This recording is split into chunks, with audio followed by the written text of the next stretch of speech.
what's up? What's happening, everybody? Welcome into another edition of Fast Five Sports. I'm your host, Matt Infield. That is Jacob Galat, our digital king. Happy Friday to you all. A lot of basketball to talk about, some action on the gridiron as well. We're going to start out on a more positive note because obviously the negative note is what happened with the Memphis Tigers last night. We'll save that for a little bit later on, but Memphis Grizzlies picking up a win in San Antonio on Wednesday night, the first of two games in a row in the Lone Star State against the Spurs, 129-115. Ja Morant with a 21 points, 12 assists, double-double, and one of the greatest plays in NBA history that will not count, if you want to put it that way. The dunk, obviously, on Victor Wembanyama that came after the whistle blew. By the way, I just want to say, everyone who's saying it's not a dunk, you must be really fun at parties. I don't care if his hand didn't touch the rim. I don't care if it came after the whistle. That was absolutely dunk. That's going to be on highlight reels for years to come. And I'll say this, too. I just said this is Doc Holliday over there. You know, if that was a 6'5" dude that Ja Morant did that to, if that was some regular defender, that'd be one thing. He did that to a guy who had 8 blocks in that game, I believe, Wemby did. And I'm just going to say it. I don't think this is really a hot take. In like 5 years, we're probably going to call Wemby, even at like 25 years old, the best shot blocker of all time. He's clearly on a path to be that kind of player. So the fact that Ja did it to him, a player more than a foot taller than him, with those go-go gadget arms that Wemby has, if you don't think it was a dunk, you don't like fun in your life. I'm just saying that. I didn't get to research any trivia for this, but I started looking, and I was looking at the blocks leaderboard, and Wemby has a block and a half more than anybody else. Yeah. Which is insane. It was kind of wild. He had 8 at halftime, and I don't think he had any in the second half, because I'm sitting there at halftime, like, what's the record for the most of the game? So the answer to that, trivia for you. Do you know what the answer for most blocks in an NBA game is? Blocks in a game. At some point in time, I knew this. Is it like 22 or something? No, like it's a little bit lower than that. It's 17. Okay. I forgot. Someone did it in the 1970s. In the 2000s, do you know what the record is? Last trivia question for you. In the 2000s, it's probably like 15? 12. Only 12. Done 3 times, most recently by Hassan Whiteside in 2015, I believe. It was Whiteside, JaVale McGee, and someone else. But at halftime, I'm sitting there like he's going to shatter the mark for the most in the 2000s, and he could make a real run at the all-time mark, and that didn't happen. The gentleman with the record all-time is Elmore Smith. Yeah, sorry. 1973. All due respect to Mr. Smith. I didn't remember that name. Lakers legend Elmore Smith. Yeah, so he did it in 48 minutes. Yeah, Wemby played 37 this game. So, I mean, Wemby had a nice game too. Actually, no, he's 5 of 19 for the field. But again, he's just so impactful in all areas of the game that even when he goes 5 for 19, he's still obviously a net positive for the Spurs. But this whole discussion about whether it's a dunk or not, to me, is kind of a reflection of, people are crying about the NBA and it's dying and the product stinks, this, that. You know what a big problem with the NBA is? A lot of people that talk about the NBA actively dump on the product. Yeah. We should be celebrating what Ja Morant did to Wemby the other night. It's kind of like this titanic clash at the rim between this hyper-athletic, undersized guard going up against this Goliath of a shot blocker that's on an all-time trajectory as a defensive player. Instead, we're arguing, it's not a dunk, it didn't count, it was after. Man, it's fun, who cares? Listen, does the product have problems right now? Yes, I've been pretty steadfast in saying for a while. I think the biggest problem with the NBA, it's not really anyone's fault. Like, people will say that Steph Curry is the reason the NBA is why it is right now. I don't think that's true. There is a player that I think is somewhat at fault for the current iteration of the NBA. Not really his fault. It's Kawhi Leonard, though.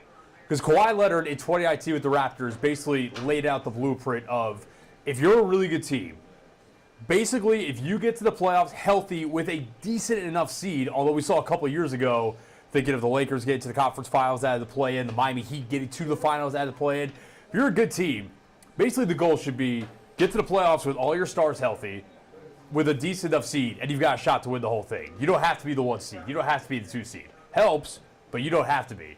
So, to me, that's kind of been my biggest beef with the product the last couple of years is the fact that it's just teams sometimes, and honestly, covering the amount of NBA games that I do, there are just some nights you could tell teams are, loafy is probably the wrong word, but they don't come out with the maximum effort and intensity generally needed to win an NBA game. And because a lot of teams have decided we could take some regular season games off. How do you fix that problem?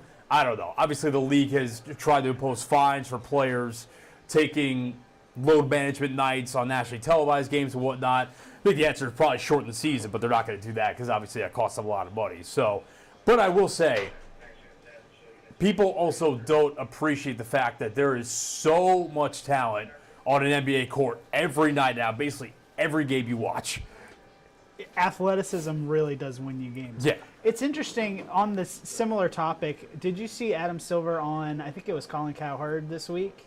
Talking about the threes. Onslaught of threes. Yeah. And he made a really good point to where, like, if we change things around and move the three-point line or back or whatever, Victor Wembanyama is going to sit in the paint the whole game and just get easy dunks. Right. Who wants to watch that? Nobody wants to watch that. I would rather watch him watch 10 threes again. Right. I think that there has been a lot of waxing nostalgia over a past era of basketball that no longer exists. Like the basketball that we grew up with in the early 2000s. I saw a clip, I think it was last week or a couple weeks ago, of the Derek Fisher game-winning shot over the Spurs in the 2004 Western Conference semis or Western Conference finals. And iconic shot, just popped up on one of my social media feeds. The final score of that game was like 69-68. Yeah. I don't want to go back to that. I really don't. Guys just clogging up the paint the entire game. Don't get me wrong. I can appreciate good post play, and I think that that's an integral part of the game. But like the basketball that we grew up on, I don't really want to go back to that. Maybe have the threes gone too far? Has the pendulum swung in the other direction too far? It's entirely possible, but I think that waxy nostalgia, pretending like we need to bring back late 90s, early 2000s basketball is also too far in the other direction. We did get a 67-point dud from the Nets this week, though. They saw, I texted one of my friends who's a Nets fan. He said they saw Cooper Flag put up 45, 6, and 7. That's why they did that, which I thought was funny. I think, honestly, probably the perfect mix was, I think early 2010s basketball was very good. I think that was a very good product. You had star power, start to see the shift towards the three-point revolution, if you want to call it that a little bit. But again, I don't... I kind of like all eras of basketball.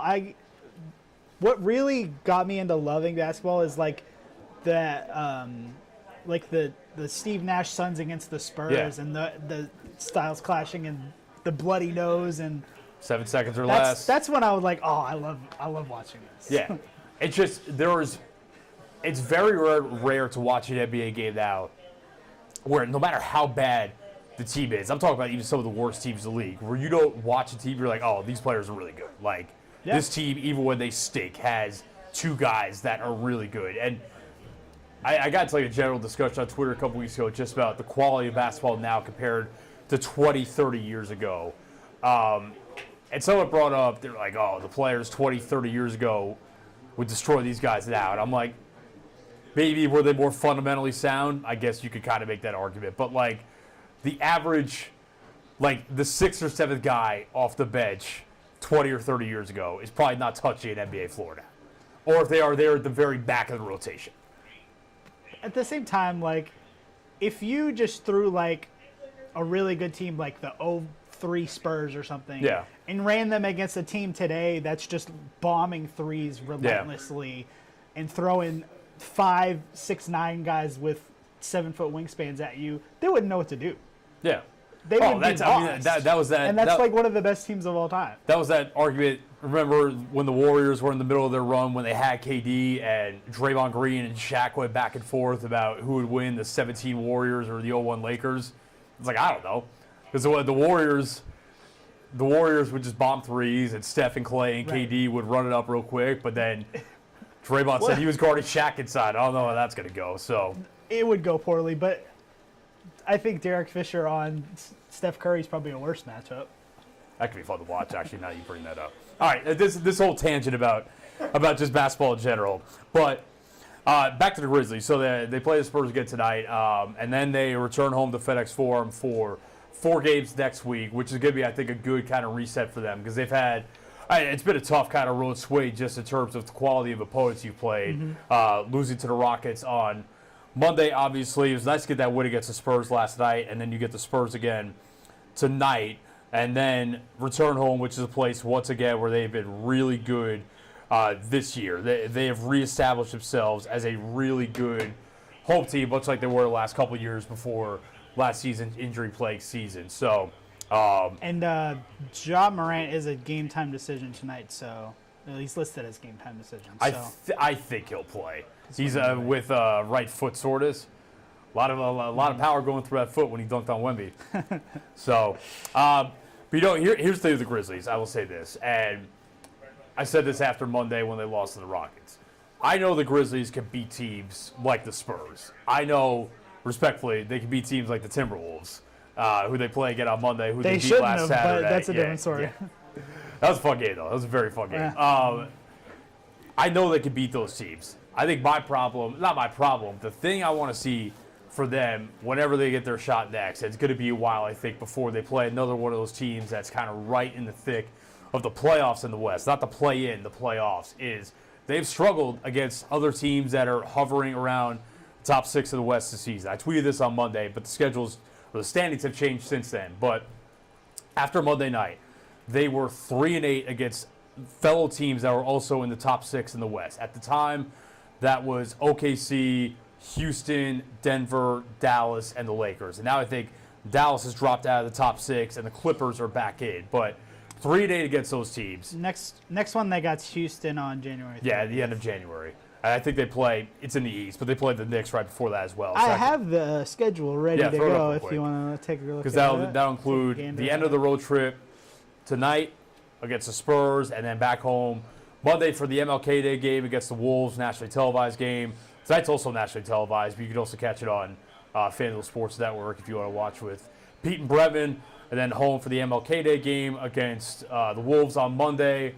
Hornets on Wednesday. I mean, it's not the greatest game in the world, but LaMelo might do some crazy stuff that could be fun to watch at least. LaMelo and Ja, the same court, could be entertaining. And then home against the Pelicans next Friday. And they're playing a little bit better lately because they've been getting healthier. That's pretty much their main thing. Even though he got suspended there briefly. I saw a stat earlier that they've already won, that they won as many games in January as they did in October, November, December. The Pelicans? Yeah. Trey Murphy has been playing very well for them. Oh, yeah, he's balling out. Yeah. I mean, they've just had injury luck very similar to the Grizzlies last year. I don't think the core of that team is that bad. They've won 3 out of their last 4. So yeah. They beat Dallas, Chicago, Philadelphia. Almost beat Boston, too. They only lost by a point.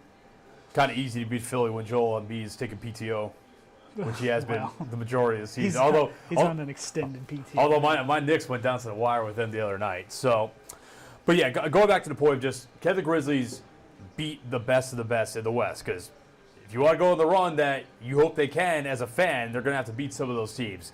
3-8 against teams that were top 6 in the West as of Monday night. And like I said, the Clippers replaced the Lakers in that equation. But of those 3 wins, one was against Denver without Jokic.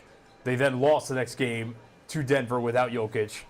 One of them was a couple of Mondays ago against the Mavericks with no Luka, no Kyrie, and another one was against the Lakers with no Anthony Davis. Obviously, Ja Morant missed some of those games as well, but funny enough, actually 2 of those wins came without Ja. So it's just, my thing is, are they truly one of the best teams in the West, or are they more a product of beating up on a weak schedule so far? I think they're a good team.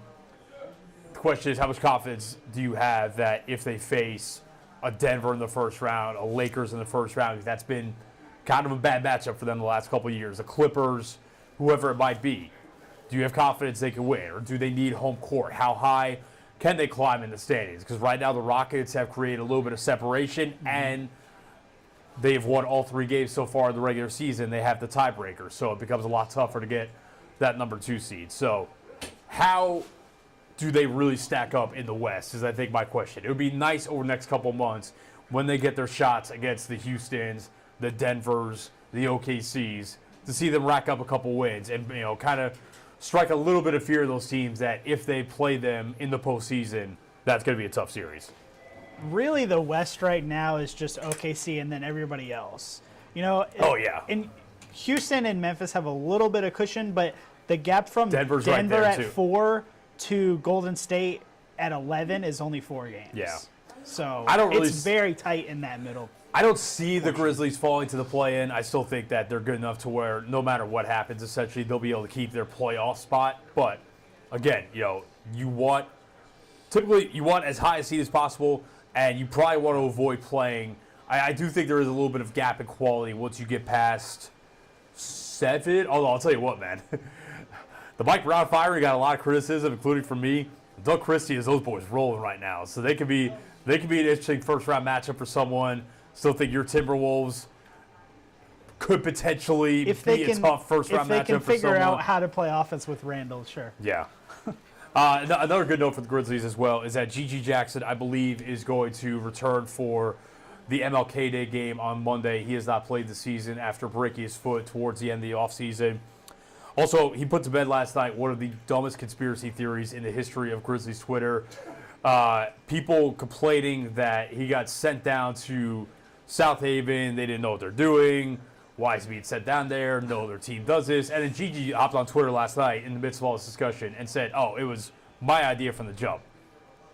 I think that Grizzlies fans have convinced themselves that this organization doesn't know what they're doing and that they're not that smart.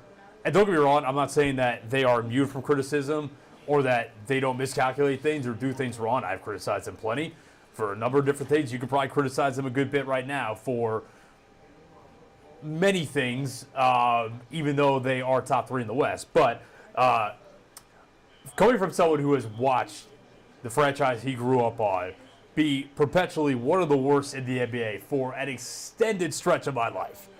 They're good now. But for most of my life, the Knicks have just been a horrible organization. I know what it looks like. The Grizzlies are not that. The Grizzlies are well put together.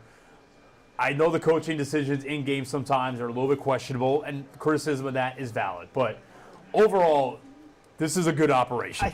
I think it's actually a really good idea to have him rehab in South Haven. If they're at home, why not? I mean, isn't that the point of having the team close by? Yeah. And plus, the rotation is so deep right now. I don't even, you'd have to find minutes to take away from somebody, basically. Which, to be fair, I mean, once GG gets up and running, he's going to be taking minutes from someone in the rotation. Right. I don't think that's a question. But say he's 20 years old. He hasn't played all year. If he wants to go get his win back, get some of that confidence back underneath him by going and dogging people in South Haven for 2 nights, I don't see the issue with that. MLB teams do it all the time. Right. And, and I know it's a little bit different than the NBA. NBA teams don't do it as much, but I didn't see the reason for the uproar. Apparently, some Grizzlies fans thought it was evidence. They don't know what they're doing. I'm just telling you, man, the organization's not perfect. You criticize them for things. As someone who has watched a perpetually really bad organization for a long time in my life, I know what it looks like. You as well. This is not that. I can promise you that.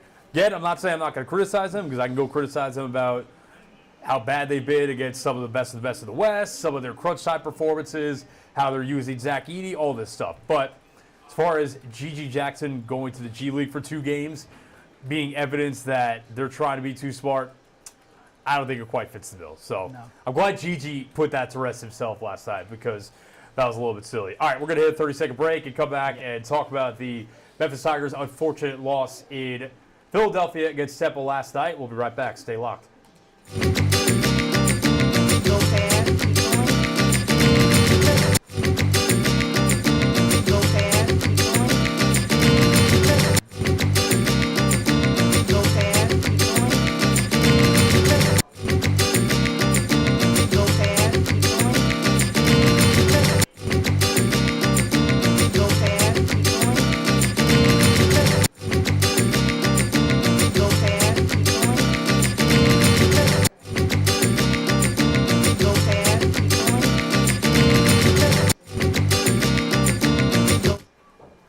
Welcome back into Fast 5 Sports. I am Matt Enfield. That is Jacob Galat. We just talked extensively about the Memphis Grizzlies and their win over the Spurs the other night. We now unfortunately have to discuss the Memphis Tigers losing on the road in conference play for the first time this season, 88-81. The final against Temple in Philadelphia last night. First conference loss of the season for the Tigers. And it's one that you could kind of see sort of coming a little bit just based off the last couple performances. Way too close for comfort wins against North Texas, which was kind of fine just given the fact that North Texas has been the best team outside of Memphis in the AAC this season. But then cough up a 14-point lead at home, halftime lead at home against East Carolina on Saturday. You pull that one out, but this is probably inevitable. I will say, it was probably always unrealistic to think this team was going undefeated in conference play, even in a conference as bad as the American this year, just given you're going to drop one at one point. It's just probably going to happen, and there's nothing wrong with that. But a little bit disconcerting just to see the way that they lost the hustle battle basically the entire game. It just felt like all the 50-50 balls. Talk about the glass. I mean, the offensive rebounding battle. Temple had 25 offensive rebounds in this game, or 22 offensive rebounds. Memphis had 25 total offensive rebounds. So just not a winning formula. And the crazy thing is, even with that, Temple was so terrible from the free throw line that the game was right there for Memphis to take at the end. They cut the lead to 2, under 6 minutes left. But to me, I think the key sequence that ultimately proved to be the dagger that was too much for the Tigers to overcome. Petty Hardaway mentioned his postgame too. Tigers cut it to 2. Temple missed a free throw. They got 2 offensive rebounds immediately following the free throw. Hit a 3 after that, which the 3 after the offensive rebound is just kind of like one of the most soul-crushing plays in basketball, especially when you're trying to mount a comeback. So, yeah, like I said, it's not the end of the world. I don't think Temple's that bad. They've got Jamal Bashford Jr., who scores over 20 points per game. He had 21 last night, even though he's 4 of 16 from the field. So this is not the worst loss in the world. It's a quad 2 loss at the moment.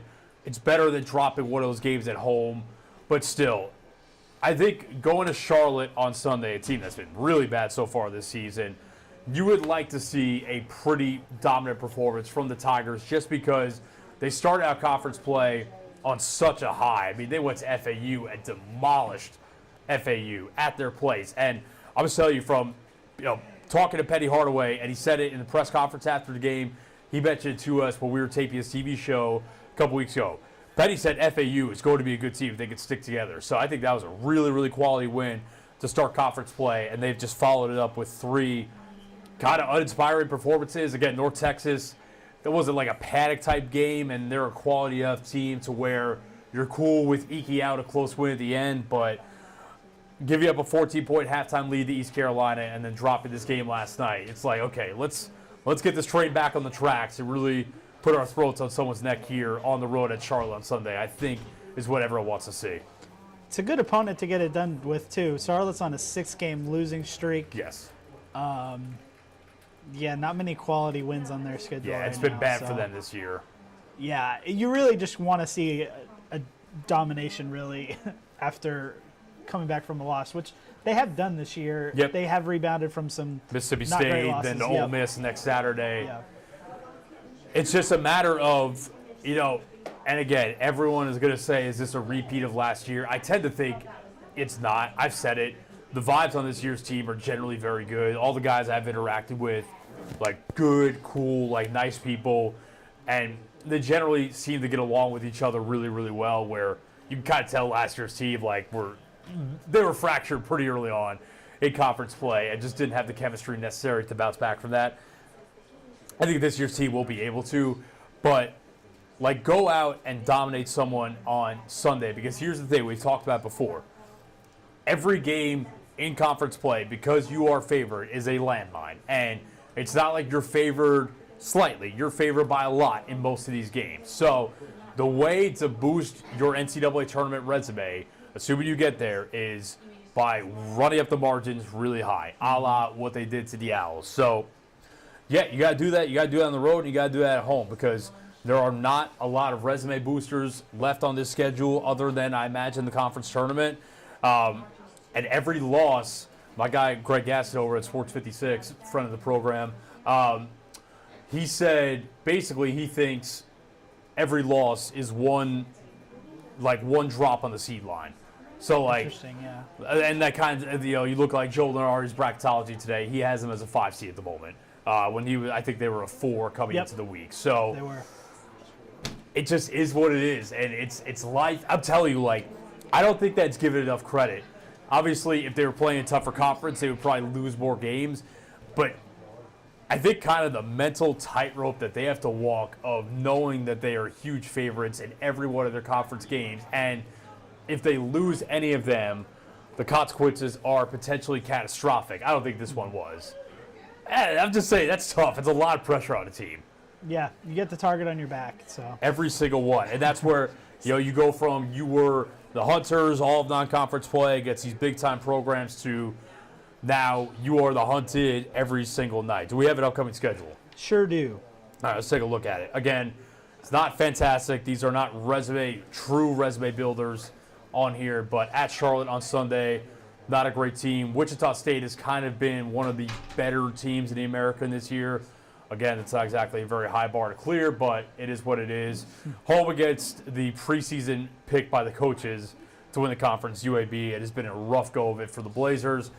At Tulane, listen, Tulane playing better lately, and that is in that small gym down there in New Orleans. That is always a tough place to go try and win a game. So, and that place has not been kind to Memphis the last couple of years. And then on the road at Rice for the first of two matchups against them to start February. And everyone remembers, obviously, losing at home to Rice last year, which was probably the worst loss in program history. So definitely don't want any repeats of that.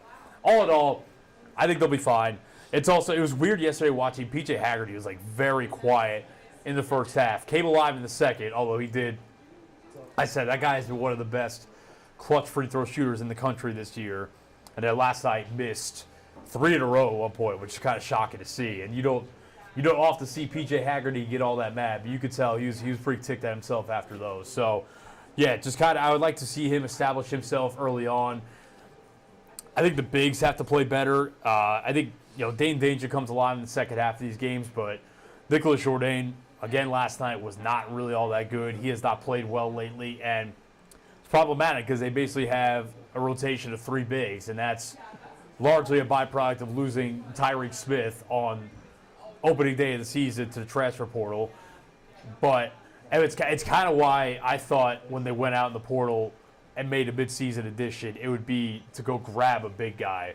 But they went and got Dante Harris, who I think has been fine so far. But if you're going to run with this rotation of 3 bigs, you got to have all of them, or at least 2 of them, clicking on all cylinders, and ideally all of them. And so far this season, it's been kind of hit or miss. I think Moose has had his moments. The Ole Miss game obviously comes to mind where he's been really good. Dane Danger, monster in the second half of these games, scoring the ball for the most part.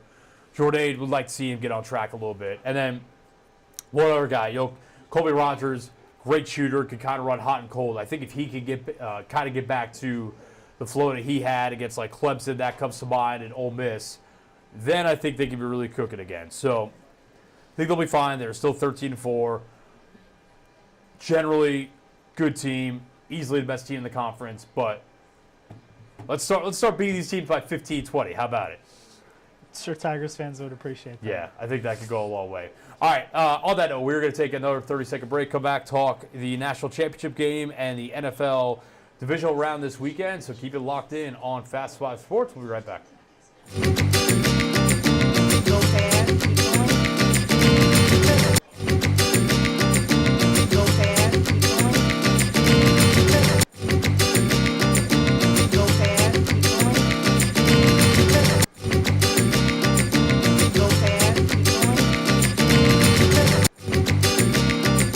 Go fast, keep going.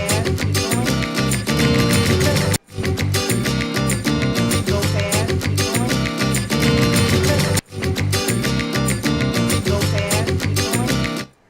All right, welcome back to the Fast 5 Sports alongside Jacob Gallant. I am Matt Infield. Let's talk some football. First and foremost, the national championship game is set. It is happening Monday night in – where's it happening? Forgot about that. Atlanta? I think it's Atlanta. Shout out Yes. meteorologist Eric Brill for the correction there. Ohio State taking on Notre Dame, I think is the 7th seed versus the 8th seed, which is a little bit wild to think about. Also goes back to the discussion that used to be had about how you see these teams moving forward, and if you're, like I've said, if you're a top 4 conference champion, cool if you get the automatic bid. I don't know about a top 4 seed, because clearly Ohio State and Notre Dame, and I think we would have said this before the playoffs started, we're not the 7th and 8th best teams in this field, and did not deserve to be seeded as such. But Ohio State, thrilling win over Texas last Friday in a game that kind of came down to the wire. Wasn't their best game, but they came up with really clutch defensive plays when they needed, because Texas was knocking on the door, tying the game in the final minutes, and then Ohio State, a couple of goal line stops in a row before Jack Sawyer, their star linebacker, comes up with, I imagine, one of the most iconic plays in program history. What was an 85-yard scoop and score to put the dagger in the Longhorns? Pretty iconic play. And again, that Ohio State defense at the goal line. The Ohio State defense in general has been awesome, but at the goal line especially, they've been tough all year. Showed it in that game. Notre Dame knocking off Penn State to get here in pretty wild game. They trailed in that one, and then Drew Allar, for all the good that he did his NFL draft stock, even though he's said he's going back to school, all the potentially good he did for his draft stock, undid a lot of it that night to get 3 interceptions, including one just unbelievably boneheaded throw over the middle with like 40 seconds late in the game. That's like the cardinal. I never played quarterback a day of my life, but I know the cardinal rule for most quarterbacks: never late and over the middle. And that's exactly what he did on that interception. Eventually led to a Notre Dame game-winning field goal with like 10 seconds left. So here we are, year one of the college football playoff, and for all the, I said this is going to happen, for all the complaining about the blowouts in the first round, I said we were going to get to a Final Four and eventually a national championship game where you look up and you say, oh, these are two teams that deserve to be here. It's really what we talked about when the playoffs started. It's just whoever's hot. It doesn't really matter what you've done all year. You just get in, and then whoever's hot is gonna make it. It's really how it always goes in sports. I mean, Ohio State looked dead in the water against Michigan, and then they just got hot. Yep. And Notre Dame had a really ugly loss early in the season. Ancient Doesn't history, matter though. anymore. Yep. Yeah, because they're hot. So, I mean, I could see this game going either way. I would probably lean Ohio State, but I mean, it's a good matchup. It feels like a toss-up. Bit of a style clash, although I think Notre Dame is a pretty significant favorite. I know that, but it goes back to what you're talking about. And even Notre Dame, you could talk to about, is it 8? 8.5. 8.5. Yeah. So that is, again, shout out Eric Brill. We'll give some credit to Darion over there as well, producer Darion. The peanut gallery over there, giving us some help. But Notre Dame, people are going to complain about Notre Dame being an independent, not having to go through a conference championship game. Look at the teams they beat in the regular season. I mean, I'm not saying it is the cream of the crop schedule in America, but they've beaten enough quality teams to where you can't really point at it and say that they were a product of a soft schedule or anything like that. They deserve to be here. Obviously, Ohio State, despite the Michigan loss, clearly one of the 2 or 3 best teams in the country. And again, any doubt about their worthiness was clearly, like you said, wiped away when they opened the playoff by demolishing Tennessee and then waxing Oregon in a game that was never competitive from the jump against a team that they lost to in the regular season. And then, listen, against Texas, they didn't have their best stuff. It wasn't their A game. It wasn't this, high-flying show. Jeremiah Smith, for everything he did against Oregon, was held really quiet by Texas. So, but they found a way to win regardless. Talk about two-headed monster out of the backfield in Quinshon Judkins, former Ole Miss running back, and then Travion Henderson, who is just fireworks in the open field. So, yeah, they've got a variety of different ways to beat you offensively.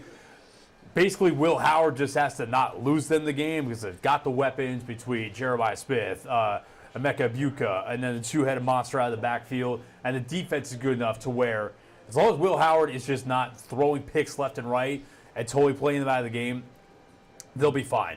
Notre Dame, again, great defense, great running game. I will say, it's not a star-studded quarterback matchup across the board, but I really have zero trust in Riley Leonard. Absolutely none.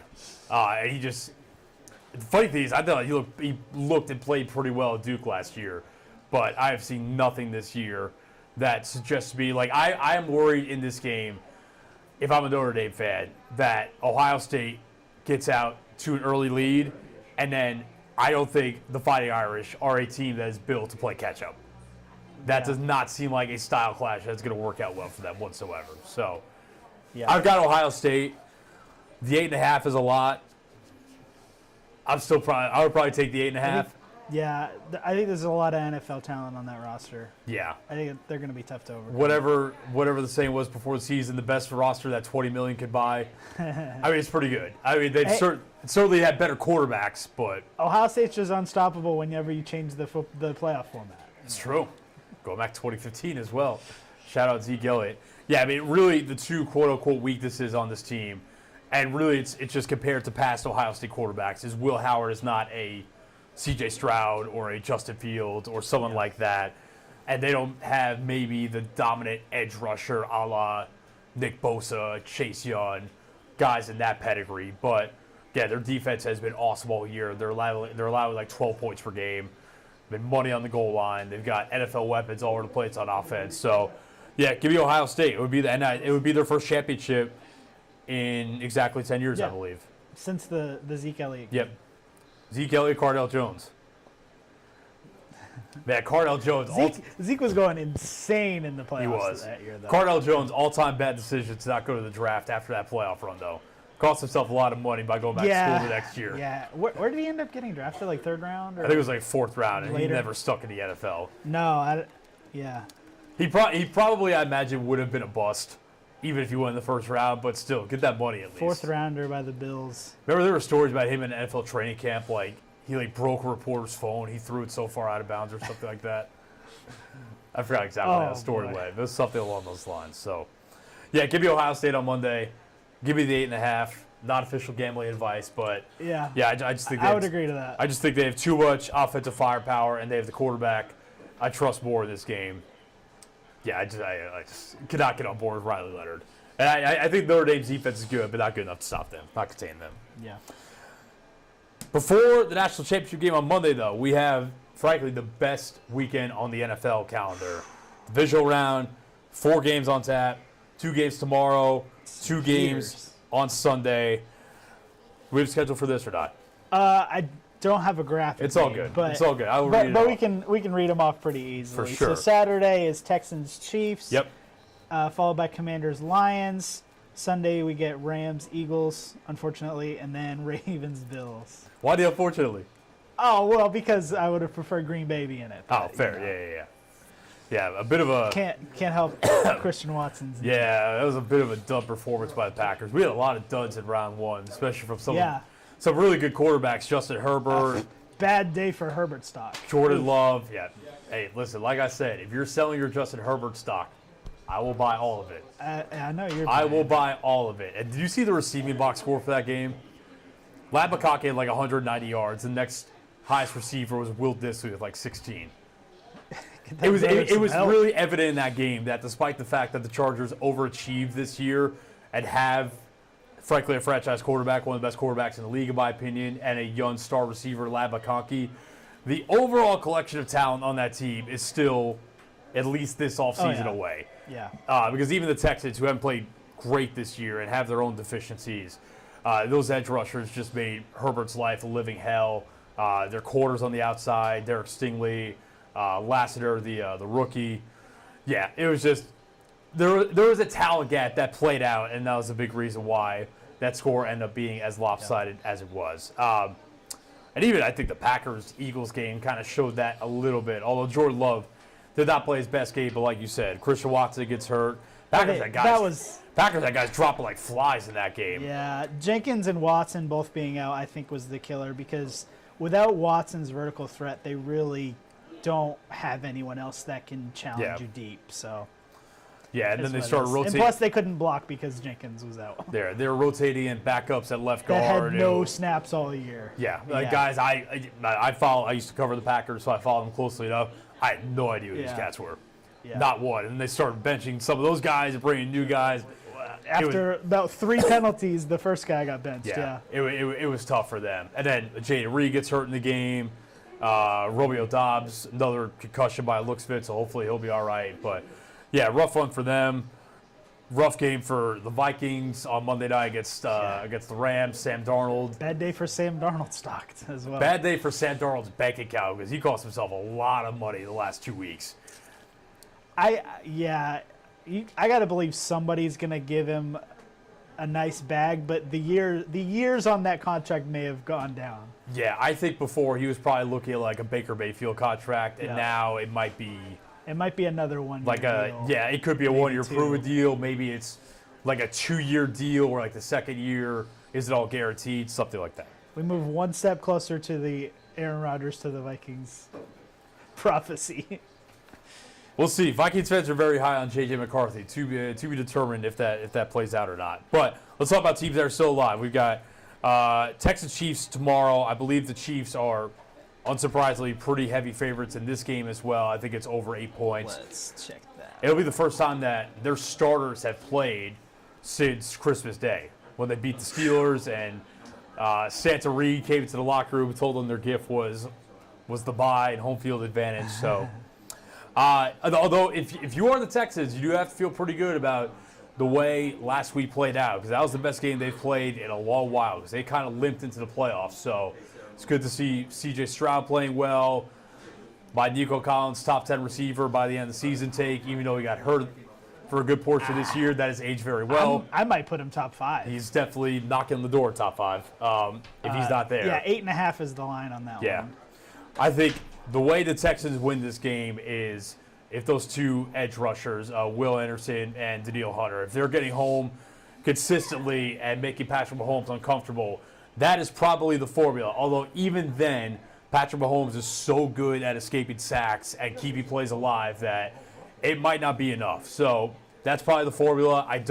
I'll take Nico up against any corner in the league, but Chiefs have good secondary, and with the injuries to Tank Dell and Stephon Diggs, I'm not really sure who else in that pass catching core They're is going going to to need contribute. early season Joe Mixon to show back up Yeah. as well. And And- I think he's dealing with an injury too. Yep, he's playing. That just came out in the last hour, but his ankle is bugging him, and the Chiefs' run defense is stout to begin with. And again, listen, the Texans defense is pretty good. You talk about the edge rushers; they've got a really good outside quarter combo, but we've just seen whatever the names are in the Chiefs' offense the last couple of years. As long as Patrick Mahomes he doesn't even have to be healthy because we've seen him limp through a playoff run to a Super Bowl a couple of years ago. But The Super Bowl too. right, and in the Super Bowl, yeah.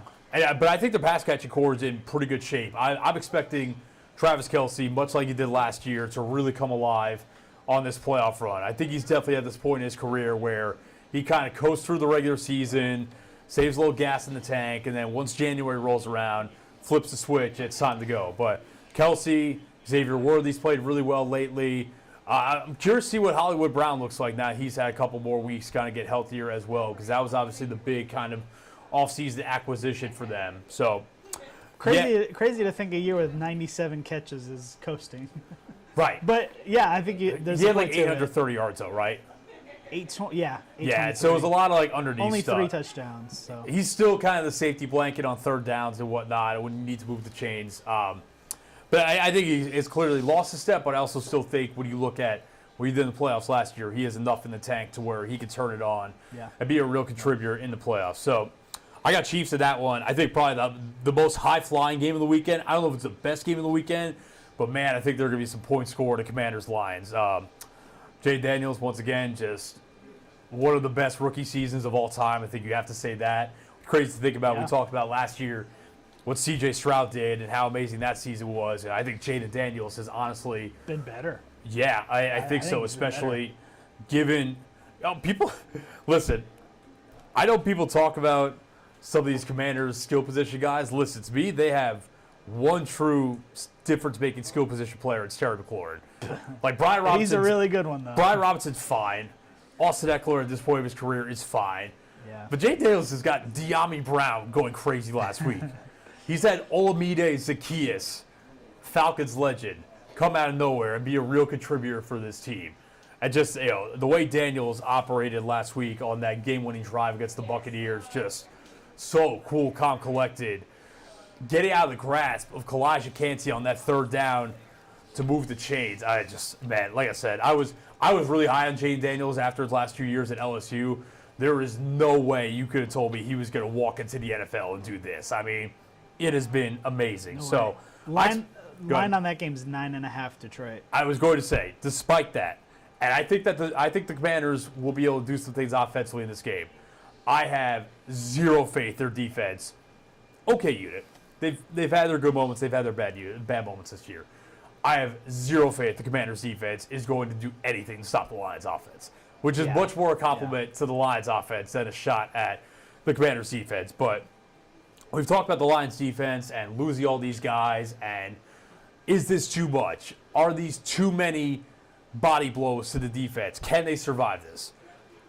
If there is a team in these playoffs built to play in shootouts where their defense is not stopping anyone, it is clearly this team. Yeah. Because, I mean, we've seen it over the last, month or so. Obviously, the Bills beat them after putting up 45 in that game, but the Lions put up 40-plus of their own. 49ers had a really good offensive game. Didn't matter. Lions put up 40-plus. So, yeah, I have all the faith in the world that as long as Jared Goff is kept upright, which I think that now the Commanders do have some reinforcements up front on the defensive line. I think Jonathan Allen just came back, Deron Payne. But this is one of the best offensive lines in the game. They're getting David Montgomery back this week. I don't know. Big. Yeah, we'll see how healthy he is. I kind of doubt he's going to be anywhere close to 100%. But having that, the Sonic and Knuckles combo with Jahmyr Gibbs, man. Listen, I said David Montgomery is a good player. I'm not advocating for the Lions to get rid of him whatsoever. I'm just saying I would love to see the numbers Jahmyr Gibbs would put up as a true feature back in that offense over 17 games, because it would be ludicrous.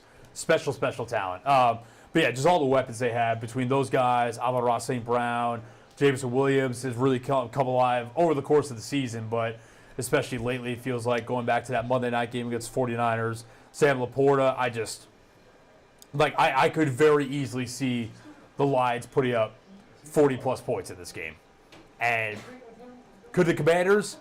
I guess in theory, but I think that I think the Lions are going to put up a little too much for the Commanders to withstand. I would agree with that. I think the Lions are a threat to put up 40 regardless of who's on the other side of the field. So they're clearly the favorite out of the NFC. Out of the this NFC, year. for sure. So yeah, I mean, Commanders are fun, but it wouldn't shock me if this ended up being a little ugly at least in the final score. Yeah. Although Jane Daniels is special enough to where just never know, man. It wouldn't shock me if he had the game of his life either. Yeah, just the way he's been playing. He's got that moxie about him. But I think he could also have the game of his life and they still lose. No, 100%. Yeah. I 100% agree with that. But he's got that kind of moxie and swagger and confidence to where he could absolutely keep the Commanders around this game and maybe steal a win. Yeah. But give me Lions. Rams-Eagles is going to be interesting on a couple of fronts. One, going into this game, I probably would have said I think the Rams can beat the Eagles. And now they're talking about like 7 or 8 inches of snow in Philly on Sunday. That does change things a little bit for me just in terms of, or Griffin Demaray, off today, resident Eagles fan, but he was telling me about some of Matthew Stafford's stats in the snow and in games below 30 degrees, maybe something like that. Not great. Now, you could overlook that too much if you want to, but really I think what that could come down to is I think we all remember what Saquon Barkley did to the Rams on Sunday Night Football a couple months ago, whatever it was, 250 rushing yards, however many touchdowns, just went nuclear on them. And in a snow game, I think being able to lean on that guy against a potentially shoddy run defense could be a huge advantage for the Eagles. Because I'm not going to lie, if this game told me this was relatively neutral conditions, the way the Rams played last week against the Vikings, and Eagles' defense is great, and that, I think, could be the difference in the game.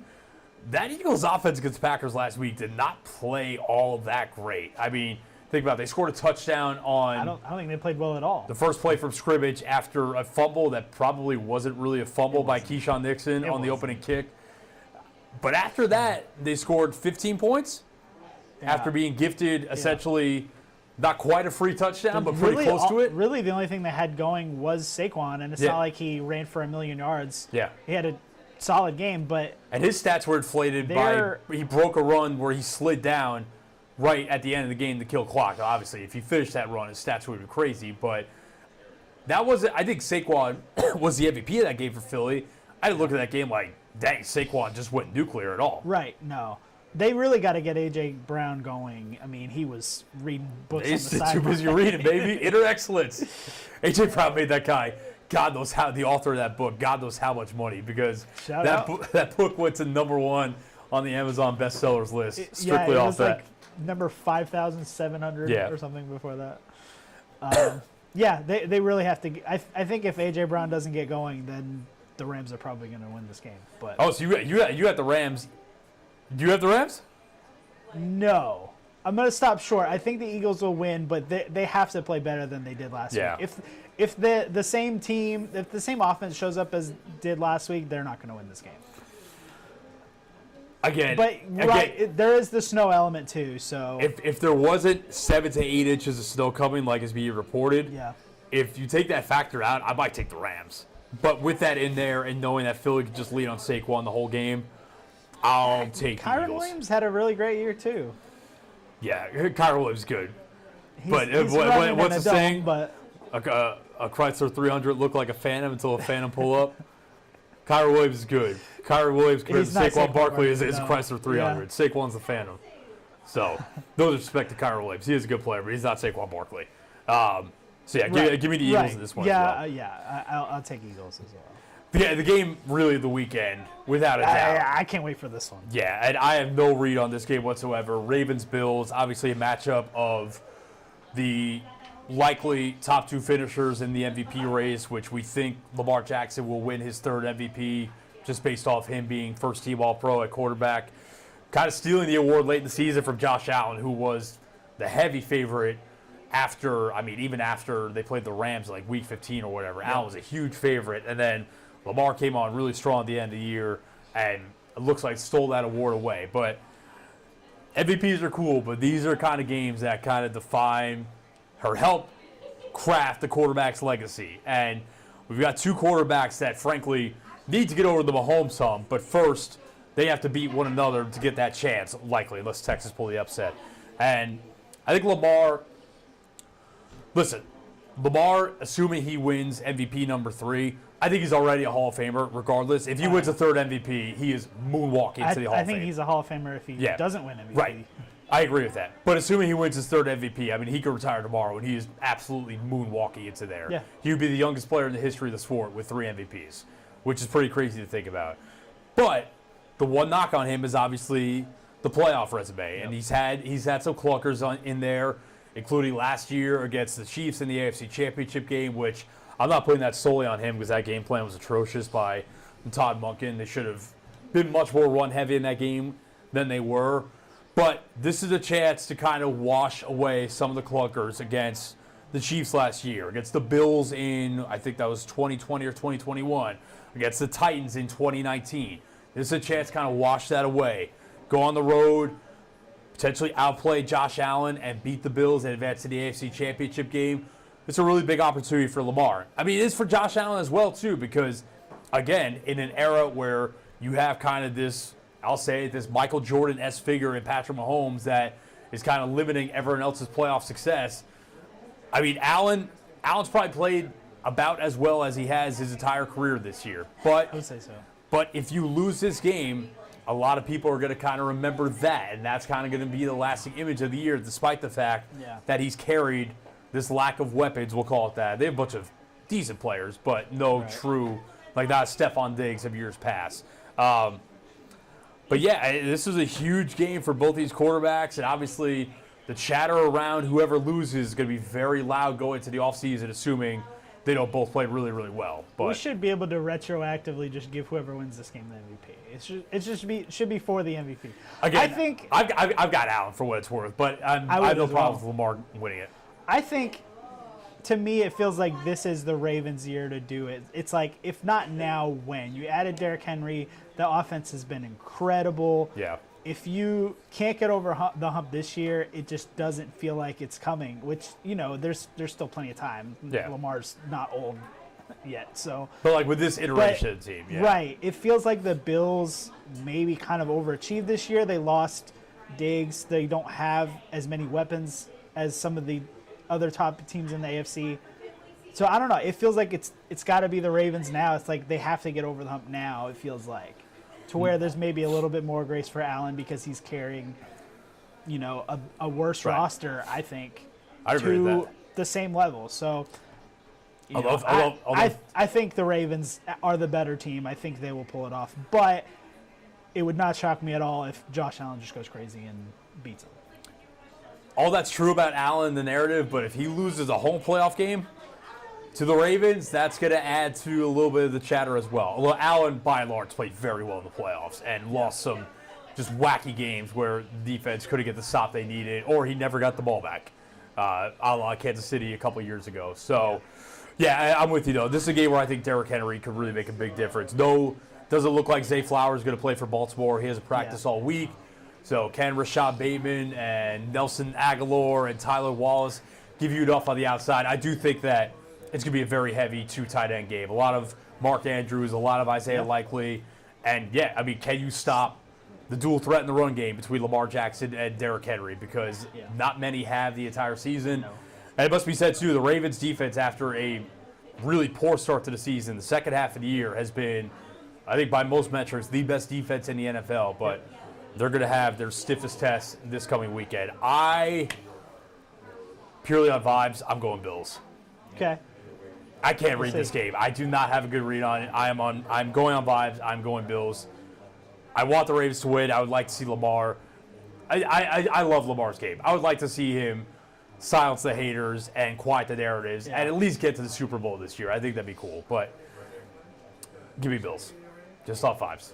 Sometimes vibes are all that matter. All right. The vibe now is we are out of here because we have to let our 3:30 crew take over and get ready for that show. So looking forward to an exciting weekend of football ahead. Oh, real quick, I'll plug. I had a one-on-one yesterday with Germantown native, ECS alum, and athletics all-star Brent Rooker. He just signed a long-term extension with the A's, so he is an even wealthier man now. In Sacramento.